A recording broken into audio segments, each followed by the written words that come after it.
మధురమీనాక్షి అమ్మవారు మనుషుల్ని మింగేసే తాంత్రిక అమ్మవారుగా ఉండేవారని తెలుసా? పాండ్యులు మధురైలో నిర్మించిన ఆలయంలో పగలంతా భక్తులకు దర్శనమిచ్చే అమ్మవారు రాత్రైతే గర్భగుడి దాటి బయటికి వచ్చేవారు.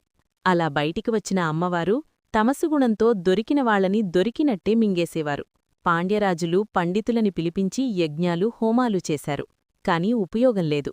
దాంతో పాండ్యరాజ్యంలో ప్రజలు రాత్రైతే బయటికి రాకుండా రాజ్యమంతా నిర్మానుష్యంగా అయిపోయింది.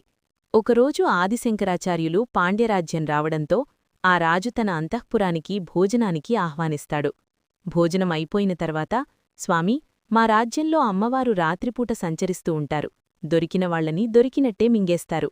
కాబట్టి ఈ రాత్రి అంతఃపురంలోనే గడపండి అని చెప్తారు. దానికి ఆదిశంకరాచార్యులు, సన్యాసులు గృహస్థుల ఇంట్లో ఉండకూడదు. అయినా అమ్మ దగ్గరికి వెళ్లడానికి పిల్లలకి భయమేంటి అని చెప్పి, నేను మీనాక్షి అమ్మవారి ఆలయంలోనే ధ్యానం చేసుకుంటాను అని చెప్పి బయలుదేరతారు. రాత్రి ధ్యానం చేస్తుండగా అమ్మవారు గర్భగుడి నుంచి బయటికి వస్తారు. అలా బయటికి వచ్చిన అమ్మవారు తమసుగుణంతో ఆదిశంకరాచార్యులని మింగేయడానికి ముందుకు వస్తూ ఉంటారు. ఆదిశంకరాచార్యులు అమ్మవారిని ఎలా బంధించారు అన్నది తరువాత షాట్లో చూద్దాం.